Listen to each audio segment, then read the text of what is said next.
AM 970 WSTX. Good morning, Kelvin. Good morning, Doug. How are you today? Oh, I'm doing great, fantastic, outstanding, just plain excellent. I'm so glad you asked me that because I got to reiterate for people. Hey, it usually starts with Thursday, but we got an early start this week, Tuesday. Okay. Yeah. Excellent. Well, and good morning, listeners, as well too. And again, Doug, thank you for allowing SBA to actually utilize this platform just to be able to keep the public informed in terms of what SBA is doing in the territory. And again, as you stated, yesterday, January 8th, was our physical deadline date for physical damage. So for those that had received physical damage to their property, whether it was their personal property or to their business, yesterday was the deadline date. However, for those that have not submitted their application, because our disaster recovery centers are still open, still go ahead and go in. And go still push in while we're processing and doing what needs to be done. And just simply state. So let me throw this scenario to you then. Okay, somebody got all their paperwork together. Their friend showed them the copies of what all they got to fill out. They said, "This ain't no problem," and they go and they fill it all out and boom, boom, boom, and bust in the door with this stuff. I mean, there's a chance that these people will say, "Hey, we'll run with it." It is still a chance. So, Doug, that's what I said. Go ahead and get the paperwork in. And just state why you were late and weren't able to actually do it by the deadline. So, I would say still go ahead. Again, we're still things are still being processed, and again, the deadline date has passed. So it's not been extended, but I would still say go ahead. It's sort of like, you know what, when you're at the end of the line and it seems like they've already cut out, be like, hey, just can you take one more type of thing? So again, just, still. Okay, all right. Yeah. It ain't over till it's all over. Yes. So folks, keep hope alive. If you for some reason thought that because you didn't have some information, it might be that you can't find your tax returns. Whatever. You get everything except that. They'll say, okay, fine, get it to us within the next 2 weeks. Well, then you got time to knock down IRB doors or whatever, get that taken care of. That's good to know. And anyhow, I did the folks at SBA a favor when I brought my family member stuff in, and I call it a favor because you get all of these papers and you get the pen and you get a pencil and scratch. Okay, so what I did was I scanned in the forms and I put in text boxes and put everything in, and then I made sure it was blue, not black, so it's so clear that they could see what the questions were and what the answers were in that sense. So I made life a whole lot easier for them in that regard. So, okay, so when I come in the door, I hope they smile next time. Well, good. And also, too, Doug, what we've done to date, and it's just really been a blessing being able to see. So far, we're right at $300 million in terms of loans that we've approved for the territory. So that's a pretty substantial number, really helping to kind of get the recovery going. Because, again, we realize the sooner things are able to get up, the sooner things can return back to some sense of normalcy. I know I was out yesterday and seeing one of the cruise ships in Frederickstead and seeing tourists, kind of walking through Frederickstead and stuff. And I mean, it's like, hey, they're walking through, taking pictures and stuff. So again, it's nothing like being able to see people come back and begin to start doing the things that they were doing prior to the storm. So things are definitely on their way back. I mean, it's good seeing more and more power being restored. So again, driving down the highway and lights are on the road. Not all the lights, but enough lights to make it that much safer and that much manageable in terms of getting down the road and not getting sideswiped by something on the side of the road in that context. But I have a question for you. Because I'm going to tell you, everybody's traumatized, and whoever said they're over it, I beg to differ. Maria and the destruction and everything else. Folks went to FEMA and then they went to SBA, and in the process they gave them the information. One of the things that you talked about was mitigation. And when we talk mitigation, folks, you go in for your damage because your window got blown out, but you should also be thinking, well, how can I put in a shutter system Sure. that this year, should family come back to blow some more wind, that window not going to have to blow out and have to be replaced again.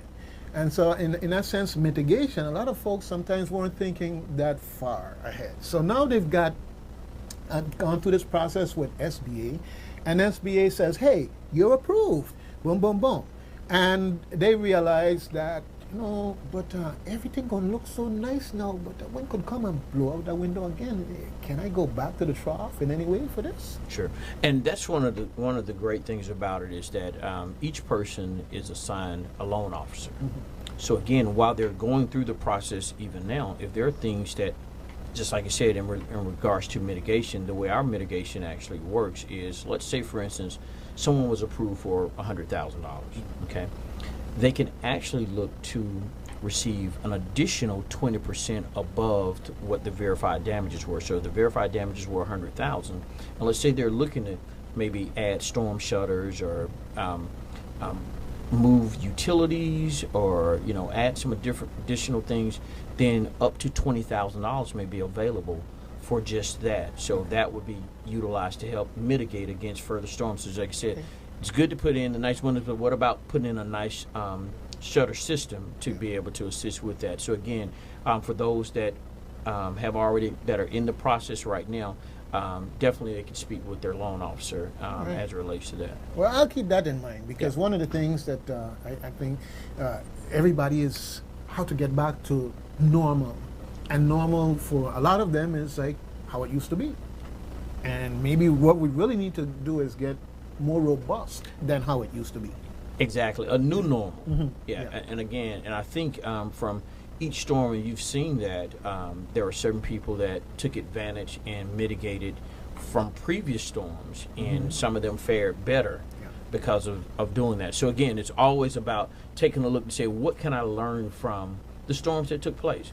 Not only with that, but even with your documentation and your information. Where do you keep your records, your record keeping? Because again, if it's just in paper form and you wind up getting things wet or destroyed, there are other ways that you can actually begin to mitigate against even documents that you need. I mean, cloud-based type of things that can be done to store your information. Well, most banks these days for instance, have gone to online banking in some shape or form, and you can actually go online and see a PDF document of your last statement, and it doesn't take much to just download it to your computer. Yes. And then store it on a separate disk and put it away. And so one thing that happened to me was I had in the system here in the government, somebody transposed two numbers on my document. So I had two Douglas Cantons in the system. And fortunately, I had scanned all of my documents. So this went back years, and I didn't realize that. And so by being able to come and put it down in front of them, then it was no question what it was that they needed to do. And as opposed to me spending weeks and months, hey, come on in, weeks and months trying to reconstruct all of this stuff, I was able to just pull it out, print it out, and walk in with it. And so part of that robustness definitely is that we need to look at how we store our information. Oh, absolutely. Paper. I went in my cleaning out my place, and I found a bunch of paper, because when the window blew in and all the water came in, and we just picked everything up and put them in tubs or whatever. Well, I thought it had all dried out. Okay.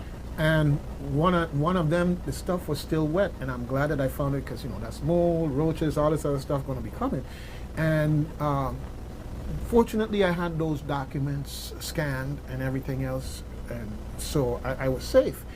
But if I hadn't, thinking I got my paperwork, I could pull it out there, it was like one big clump. I just rolled it up in one big clump. Threw it out. Yeah, so I appreciate you saying that, because in fact, across the board, one of the things that I really enjoy about our conversations is that you talk to the people, not just in terms of solving the immediate problem, but how they can make things even better for themselves in the future.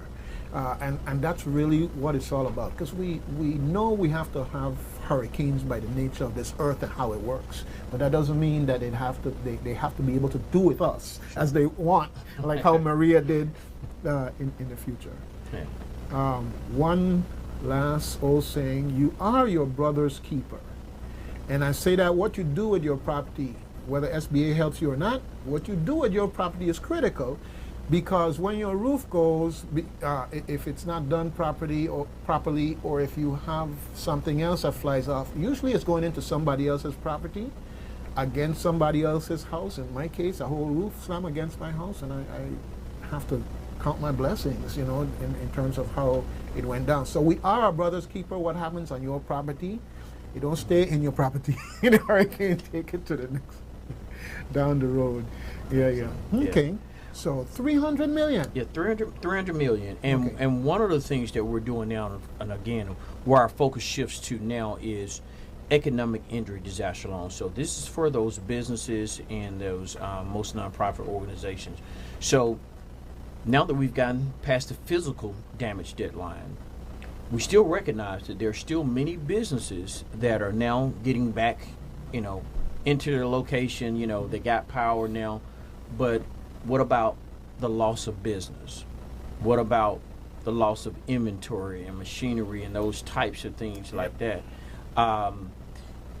Working capital is still going to be very much needed until things can return back to normal.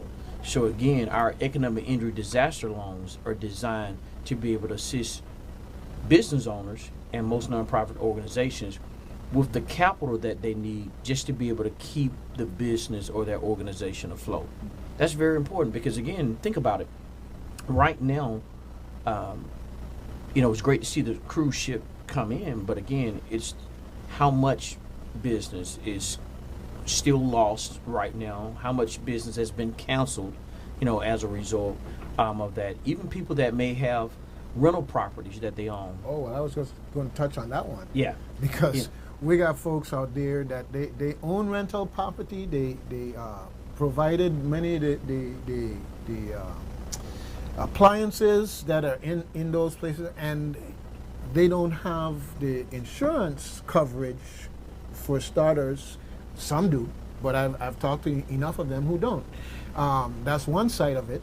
But you could count in the past that you had the rent coming in, but now the roof gone. You can't charge people rent for Absolutely. being in that place.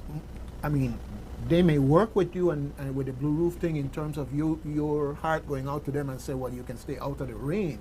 Right. But legally, it'll be questionable as to, that lease ended with that force majeure. And so now you have these things you have to replace, and there is no rental income. Right. Okay. And that's what the economic injury disaster loans are there to do, to be able to provide, the necessary income. I mean, a lot of people still have staff that they have to pay. They have inventory, that needs to be purchased for the season and that type of thing like that. These are things that keep the business going. Well, if you've seen a reduction in business, then that economic injury can be even worse than the physical damage, because some places may not have received much physical damage, but from an economic injury standpoint, how long can that business stay in business without having an infusion of working capital? And some of them have to trade off between, well, okay, I've got to get the stuff necessary for the business to run, and I've got people to work for me, and I can't fund both, Right. but I need both to survive. To But survive. this is the bridge across to get to that positive side of surviving to thrive. Yeah. So what we offer in that regard is a business can apply for up to $2 million. Now, again, it's not like, well, hey, I need $2 million. Yeah, It's I going to be. understand. It's going to be gotta show based. cause. Yeah, you got to show cause. So again, Yeah. it's based on your verified losses. So again, if you have profit and loss statements to show what you've done in the previous year or the past couple of years, to be able to just show, hey, here's where my income was, here's where it currently is right now, and then we're able to work with those individuals to be able to take a look at projections to see what those needs are, and to be able to provide the working capital to be able to make sure that that business stays in business until things can return back to as normal as possible. So again, we want everyone, especially business owners, I know they've been very busy just trying to get the power on, get those things there. But again, and some of them may not have actually received that much of a reduction as of yet. But what happens when the first responders start to leave to migrate out, return home? Yeah, return home. Yeah, we know they all coming back for more sun and fun, especially Right. after that freeze they had up there. But it's not going to be that much. They ain't got that many planes running. Yeah, that would be a whole airlift in itself. to bring them all back. Absolutely. So again, for that reason, the deadline for the economic injury disaster loans is not until June 20th, 2018. But if someone is experiencing that slowdown now, and they're receiving the economic injury right now, they're able to apply. So again, physical damage deadline has passed, but the economic injury deadline is not until June the 20th. So that's one of the things that we're promoting now for those businesses or organizations that have been impacted economically. All right, fantastic.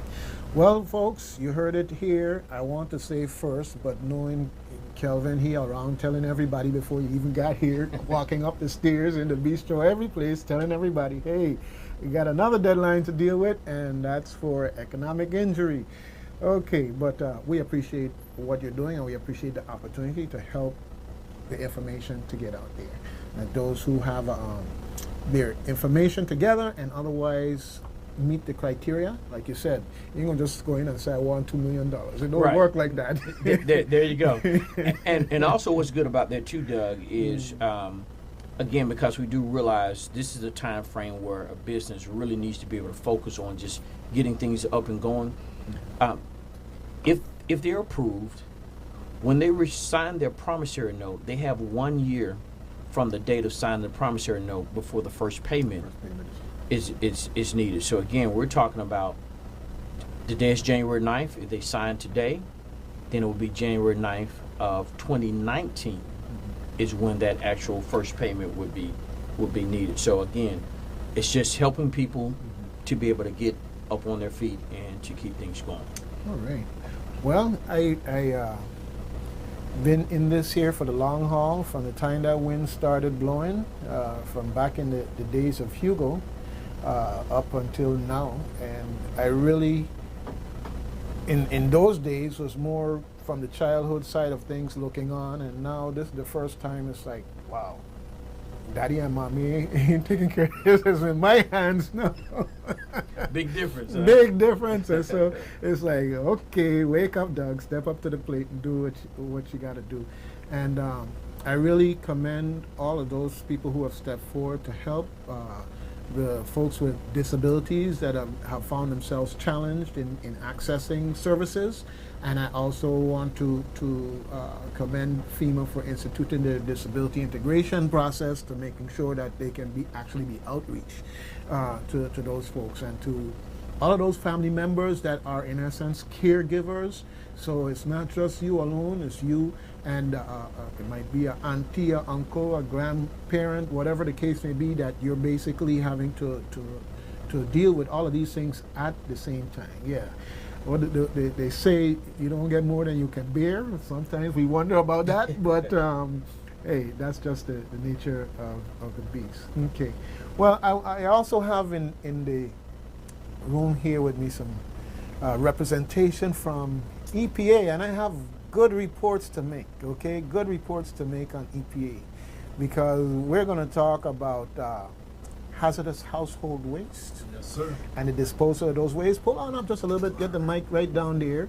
But first thing I need to do, I need to get my report, okay?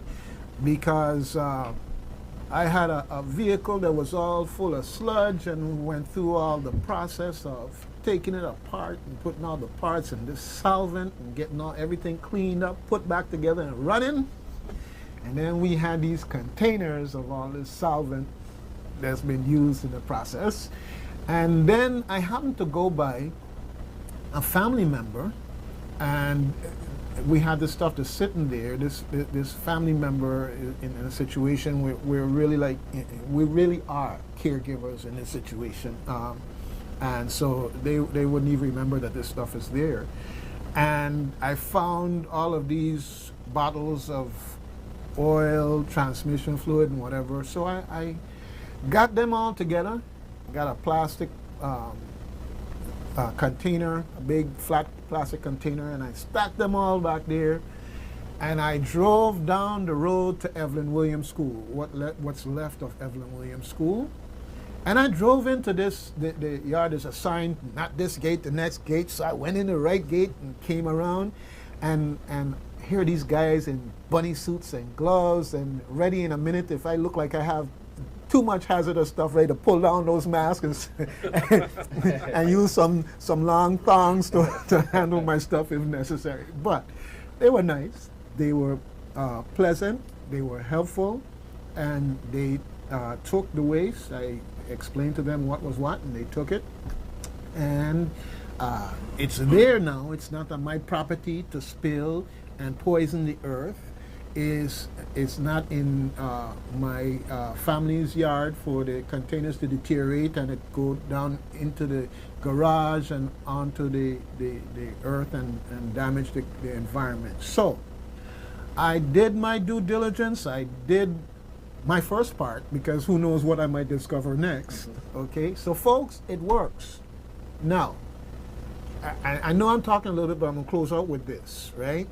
I went by the dump in Frederickstead, and I saw the containers there where folks are still taking stuff to the dump in Clorox bottle, this bottle, the other bottle, and they stacked up there nice, neatly, like, see, we were nice, we stacked them up for you. Hey folks, take it down to Evelyn Williams School, please. They got professionals there who can make sure it gets where it needs to get. It don't get knocked down, run over by the tractor or whatever, and gone into the ground. Okay? And after all of this, I know when I turn in my resume to EPA, everybody who's here going to endorse it. But anyhow, go ahead, sir. Introduce yourself and let's go. All right. Well, my name is Darriel Swatts. I'm one of the community involvement coordinators here on the island, here on St. Croix with EPA, like you were saying. And yeah, the Evelyn Williams location is our primary drop-off spot. It's open 7 days a week, 8 o'clock in the morning to 5 in the evening. So you can make it on out there. That's fantastic. And we do understand that sometimes it's a bit of a hike for some people to go on out that way. So we actually have another event going on this weekend on Saturday over at Plaza Extra West. So we were able to work with them, and they allowing us to use a part of their parking lot to set up a little mini collection pad for one day only right now. So that's going to be there from 8 o'clock in the morning to about 4 in the evening. Got to give ourselves about an hour to clean up and get everything over to Evelyn Williams, where it's our primary staging area. But yeah, so we're taking all the automotive fluids like you were talking about, but we're also kind of a bigger list of stuff that's available to be taken. So yeah, the auto fluids, transmission, you name it, oil. Speaking of oil, we take generator oil as well. I know that not everybody has power, and a lot of people were running generators, so I know from experience, 'cause I live up in Connecticut. Okay. We lose power anytime we get a big snowstorm, and I'm honestly going to say I'm not missing those 20 inches of snow in 5-degree weather mornings. Yeah, no, not missing those at all. But I know that with my generator, you got to change that oil about once a week, especially if you're running it for extended periods of time. So it's really not much, but it accumulates really fast. Yep. Bring it to us. We're more than happy to get rid of it for you. All right. On top of that, we're also taking like TVs, computers, laptops, tablets, anything along those lines that were damaged in the storm. Bring them to us. We'll make sure they're properly recycled and taken care of. Yeah. And you mentioned that, folks, some people wonder about computers. Why do they want computers and TVs and stuff like that? Well, there's a lot of lead-related items in the electronics and other chemicals that when you throw that thing in a bush, it don't just go in the bush. Those things, just like how metal rusts, you know, you got the steel bars and you see them rusting and you think about all the work to scrape them and paint them. Well, in the case of these electronics, that stuff starts to deteriorate. And the rain come down and run through the case and run through the stuff and takes that stuff down into the ground. So some of these things that are great in an electronic device are super hazardous when they go into the ground. So folks, take heed. It's only one island we have, and I don't think that we want to have any part of it condemned as not usable because of contamination. So we have to do our part, definitely. And with that, what you're saying, like throwing it in the bush, stuff like that. One in the bush, okay, that's really not going to do a lot. But if a lot of people do it, it's like the bucket effect. A drop of water in that bucket, it's not going to fill it. But you keep doing drop and drop and drop, that bucket's going to fill up, it's going to overflow, and well, I think for our purposes, we're going to deal with it. We're going to set the standard as one is too many. and because that's, you don't want anybody to think, well, oh, mine not going to hurt. You know, one is too many. This is where we live. Let's take care of our place here. Yeah. Okay. Yeah, and so some of the other items that we're taking are batteries, car, marine batteries, and if you want, and those D-cell batteries you put in your flashlights and other electronics, those can go into the landfill. However, if you are if you don't feel comfortable throwing those away, bring them to us. We're not going to turn them away. Well, you know, that was an interesting learning point, because I used to think all batteries. And then I heard you talk about that and the fact that those aren't toxic in the context of hazardous waste, as opposed to in some ways they're complementary to the decomposition process and things that they put back into the ground. That's interesting, but folks, like you said, if you don't trust my word or his word for it, take it to them. Hey, we're more than happy to take it from your hand. Also, fluorescent light bulbs. Those can have some mercury gases and stuff like that, and that's stuff you really don't want in your environment. That's a big So bring your fluorescent light bulbs to us. If you are going to be transporting them, do try to wrap them up in a towel or something, because they are incredibly fragile. And you don't want that breaking in your back seat. Well, so, you know,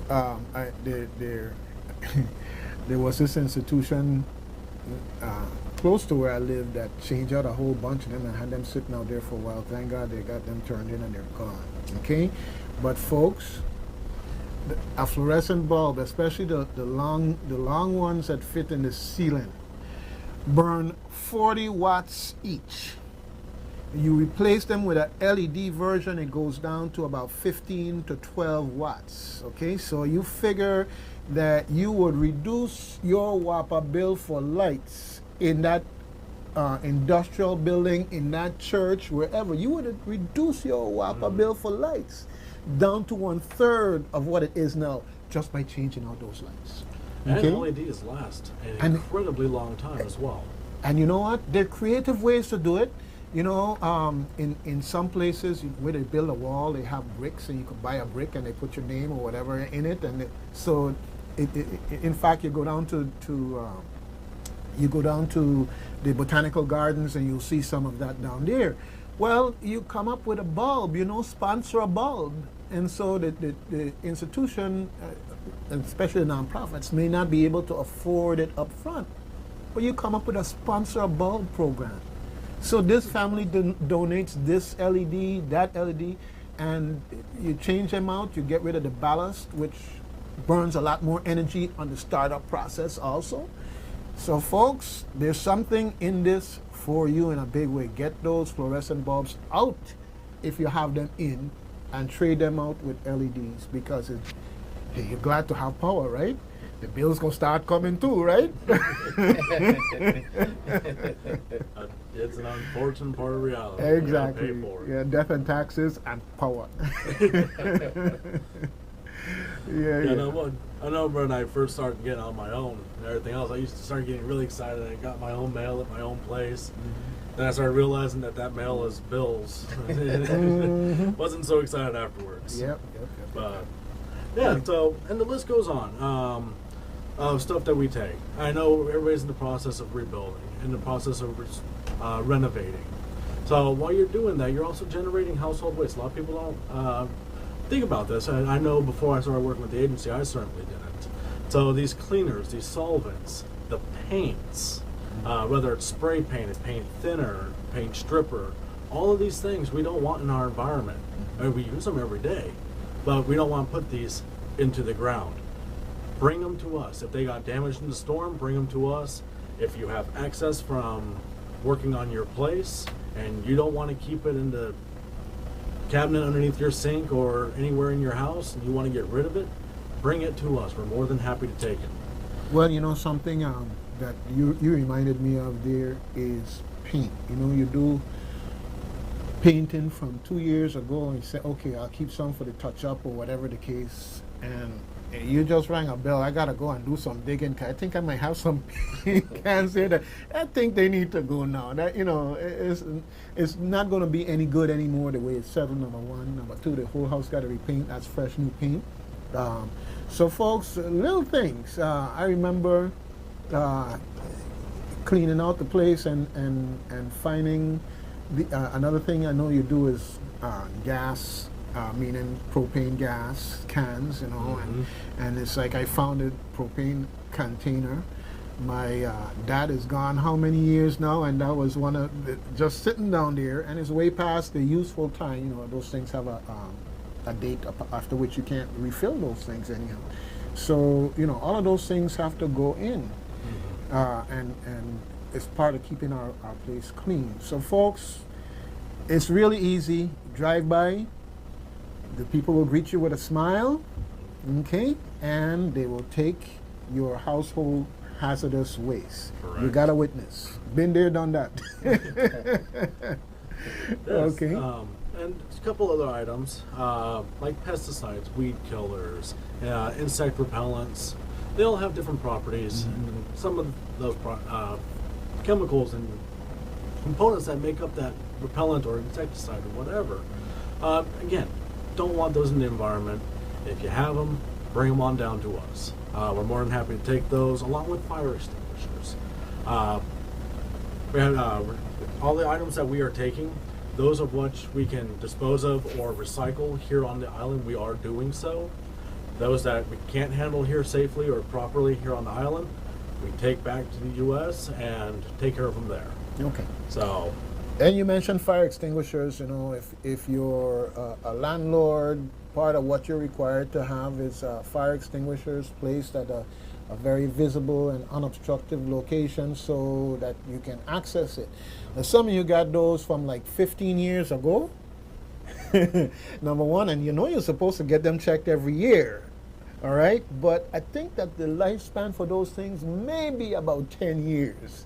So what do you do if you have an old fire extinguisher that needs to go? Well, a couple of things, one of which is you can turn it in to EPA down at Evelyn Williams School, and then you can contract with your local business who will provide you the replacement, and do get it checked every month, stay in compliance, because the last thing you want is for somebody to need it and it don't work. Yeah. Okay? Yeah, so just a couple tips for gathering and transporting these items to us. So if you can, make sure that the containers are sealed tightly.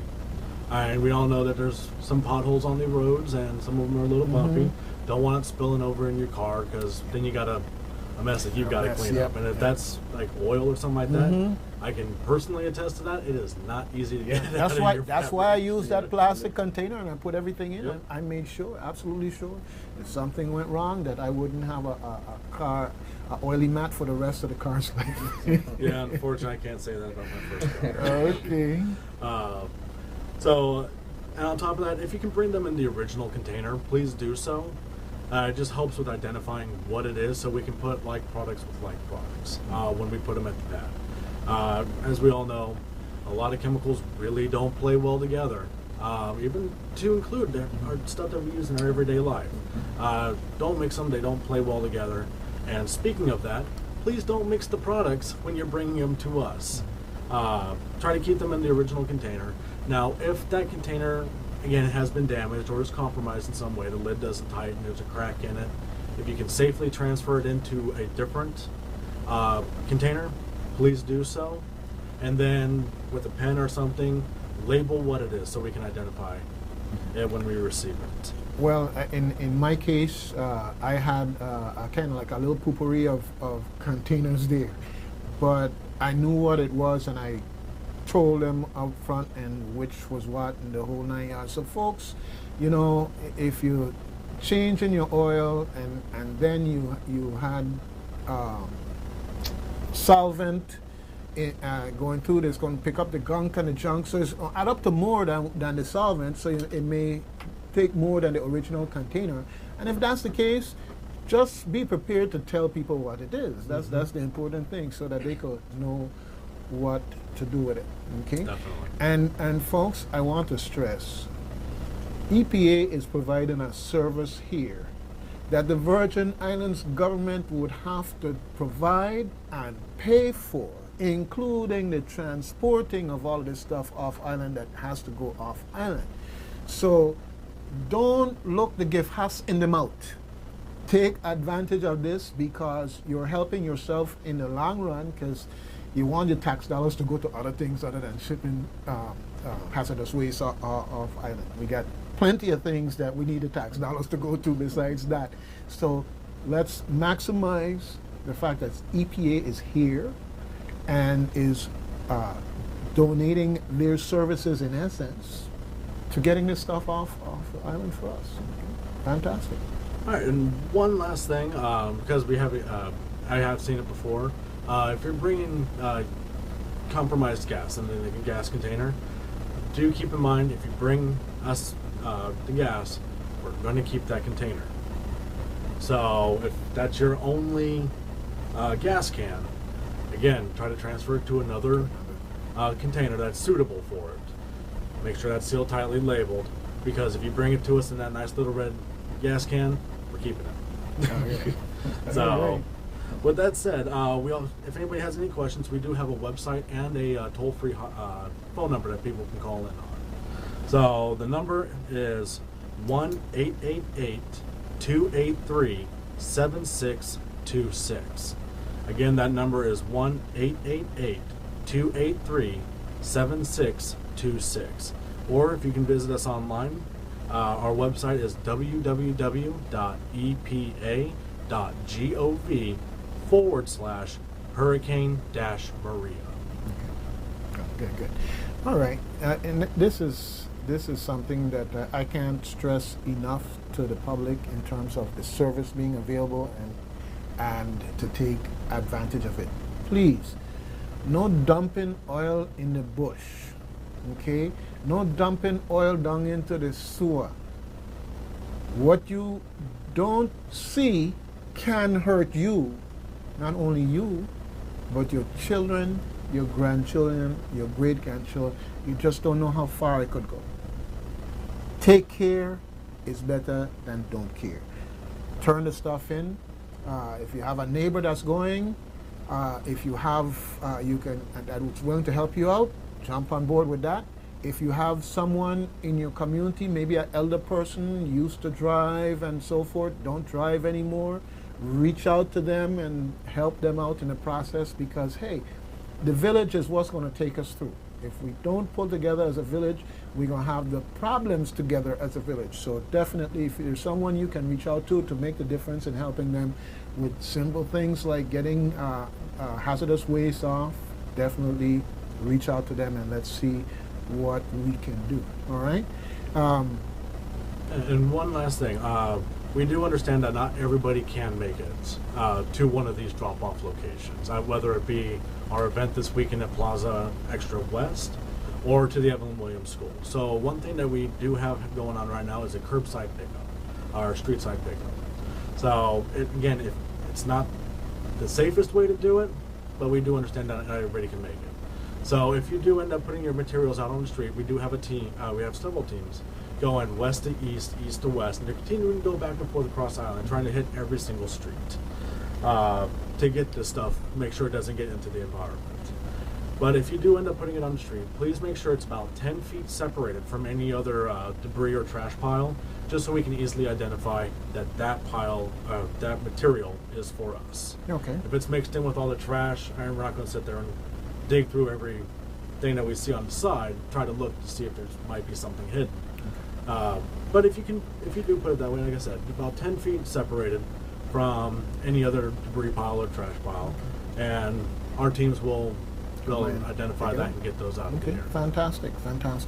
And you gave the website, and of course they have the national number.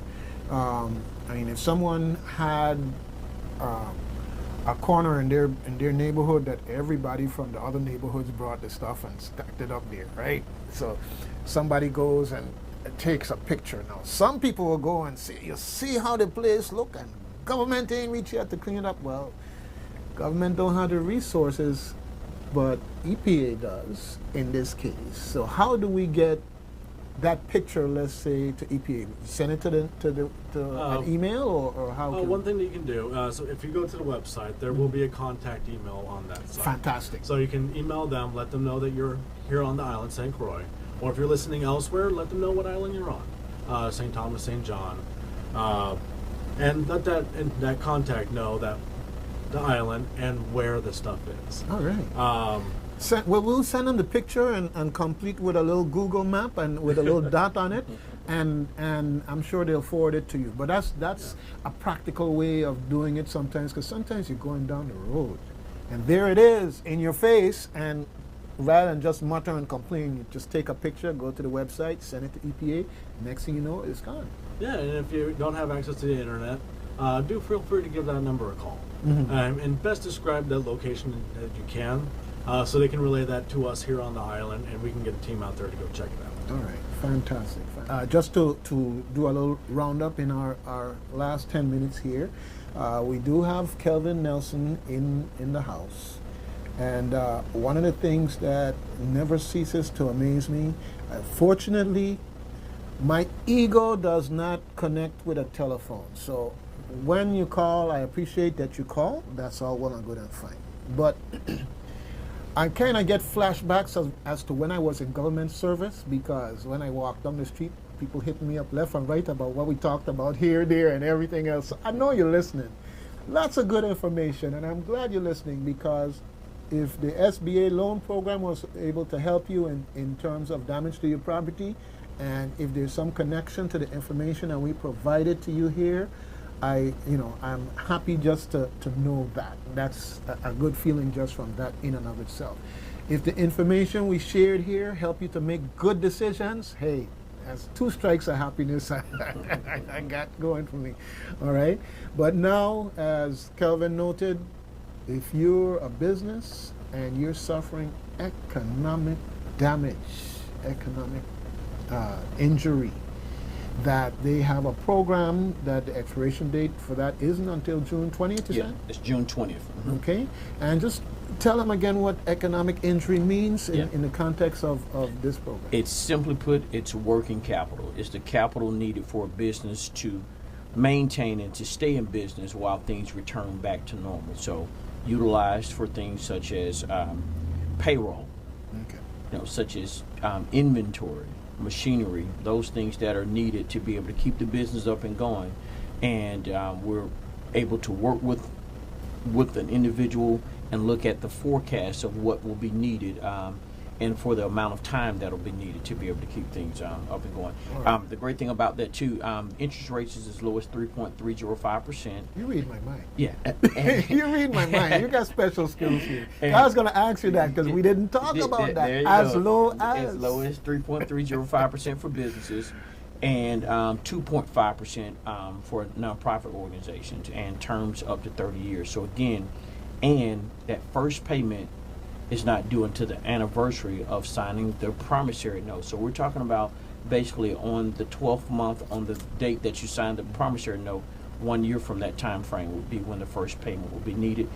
There is no prepayment penalty, and there are no closing costs associated with the loan. So again, these loans are designed to be able to assist businesses with the working capital that they need. So definitely happy to assist with that. Of course, our Our disaster recovery centers are still open right now from 8 a.m. to 5 p.m. Monday through Friday, and from 9 a.m. to 2 p.m. on Saturday. And that is the Rotary Rest in Frederickstead. We have St. Paul Church in Christiansted and the old post office as well too in Christiansted here in St. Croix. So again, come on out. We're there to assist, as well as the BRC.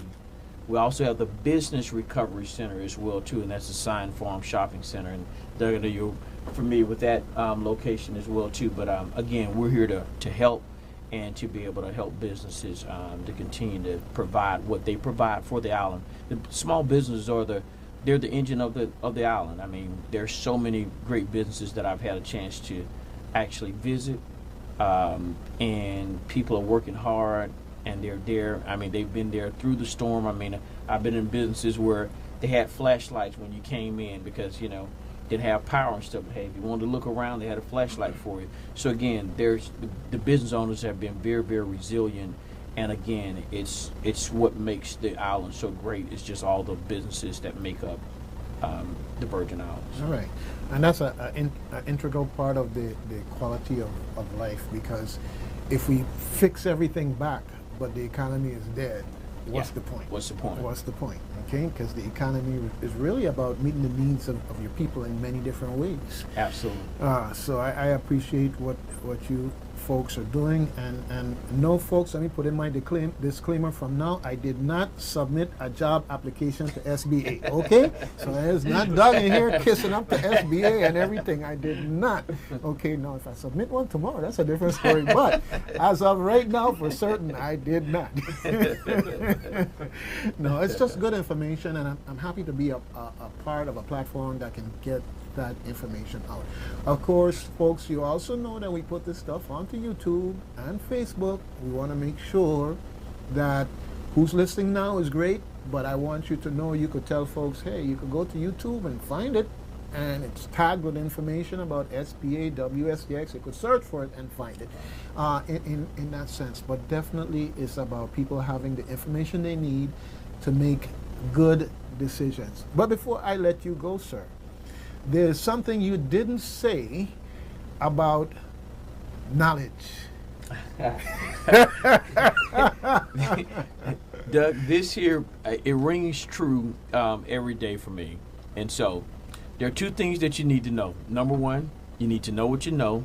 And number two, you need to know what you don't know. All right. Those are the two things right there. If you get those two things right there, it'll cover the basis for everything else. My morning is complete.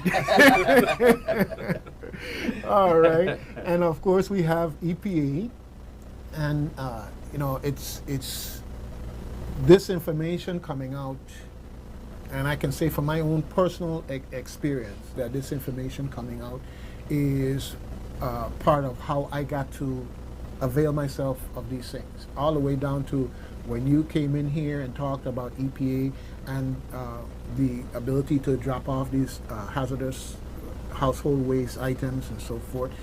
That played a direct role in my availing myself of these services. And so what you're doing here is so critical. So I want to thank you for the extended effort of getting around to the media and getting the word out. So you give a couple words of in closing here for us. All right, just a couple words in closing. It's just to hit it one more time. This weekend only on Saturday, January 13th, we're going to be at Plaza Extra West to do our collection event there. It's going to be 8 o'clock to 4 o'clock. And if you can't make it on Saturday, we have our Evelyn Williams location, which is Monday through Sunday, so 7 days a week, 8 to 5 p.m. at night. All right. So please come on out. We'd be more than happy to help you get this stuff out of your house and keep it out of the environment. And this island is absolutely beautiful. It's my third rotation down here, and every time I come back, it just gets more and more beautiful. The people keep getting friendlier and friendlier. I don't know if it's because they're starting to recognize me, or I don't know what's going on, but I absolutely love coming down and love being able to provide what services we can. Well, I think that's an important note as we close out here, because we've had help from a lot of different angles: the linemen, FEMA, SBA, the Army Corps of Engineers, EPA, and the list goes on and on. So folks, don't blacklist me if I didn't call. Okay, and we just want to say thank you as a community for what you do and being there for what you do. Yes, we can always ask for more, accept more, but we are grateful for what has been done to this point. And in that sense, we just want to make sure we extend that hearty thank you and show the gratefulness for that. And, you know, I'll throw in my disclaimer again. I do not have a job application in at either SBA or EPA. All right? But folks, as Kelvin said, know what you know and know what you don't know. Because when you, especially when you know what you don't know, you have the beginning to go out and seek the knowledge and information to do what you need to do. No heads in the sand here. We're going to do what we got to do to revise the history of Irma and Maria into an opportunity where the Virgin Islands grew, thrived, and became so much more than it had any inkling it could be before the hurricane came. And let's see that type of history be written by both you, me, and pass it on to our children. Gentlemen, I want to thank you so much for coming in here and being here with us today.